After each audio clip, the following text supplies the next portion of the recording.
তাও একবার খাবার মুখে দেওয়ার আগে আরেকবার বলে দিই, আলু সেদ্ধ মেখেছি পেঁয়াজ দিয়ে, আর এদিকে রয়েছে টক ডাল, মুগের ডাল আম দিয়ে, আর কুদরু ভাজা করেছি তোমার ওই পেঁয়াজ আর গোটা গোটা রসুন দিয়ে। তো অয়নকে আগে ডালটা দিয়ে দিই, তারপর আমি ডাল নিই। তো চলো ফার্স্ট বাইট খাই।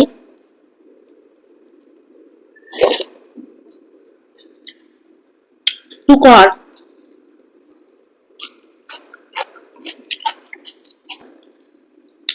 হ্যাঁ, আমাদের তো অনেক বিহারি বান্ধবী বন্ধুরাও ছিল কলেজে, ওরা না রুটি দিয়ে নিয়ে আসতো এরকম কুদ্রু ভাজা আর রুটি স্কুলে, এই স্কুলে কি বলছি সরি কলেজে। তো ওদের থেকে মাঝে মাঝে নিয়ে খেতাম, খিরে খিরে পটলের মতো দেখতে, খা খা খেতাম। হম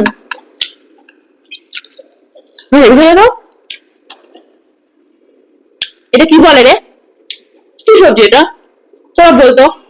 তা আমি একদিন নিয়ে গেছি বাড়িতে, কিভাবে করতে হয় জেনেও নিয়ে গেছি, বাড়িতে নিয়ে গিয়ে ভেজে করেছি, কি ভালো খেয়েছি। তারপর থেকে মানে বেশি নিতাম না, কারণ করলে আমাকেই করতে হবে, মাকে বলতাম মা খুব ভালো খেতে জানো।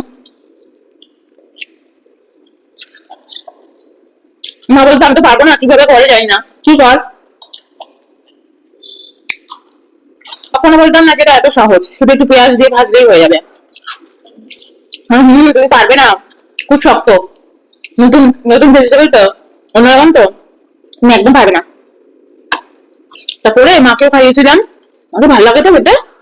আর এই ফলটাতে একটু টক টক, বাড়িতে বলতো তেঁতুল দিয়েছিস, কিছু বলা যাবে না, তোর সিক্রেট সিক্রেট মশলা, বাজারে সিক্রেট মশলা দিয়েছি, ওর জন্য টক টক এরকম ভালো খেতে হয়েছে। কিন্তু সত্যি কুদ্রু ভাজা এত ভালো লাগে, শুধু রসুন আর পেঁয়াজ দিয়ে ভাজবে হেভি লাগে, শুধু পেঁয়াজ দিয়ে ভাজবে তাও হেভি লাগে।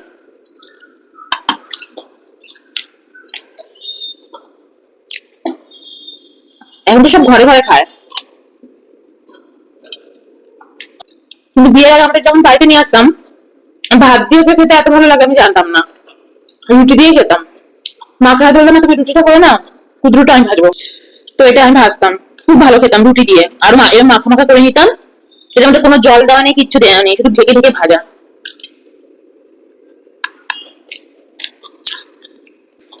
সব থেকে ভালোবাসতো আমি আর আমার বড় মামা, মানে আমার বড় মামা আসতো আমাদের বাড়িতে, কি করছিস, খুব ভালো করছিস। আমি তো ছোটবেলা থেকে একদম ঘটি পাড়ায় বড় হয়েছি, আমি একদম জন্মের পর থেকে মানে ঘটি পাড়াতেই, মানে আমার যবে থেকে জ্ঞান হয়েছে ঘটি পাড়াতেই বড় হয়েছি।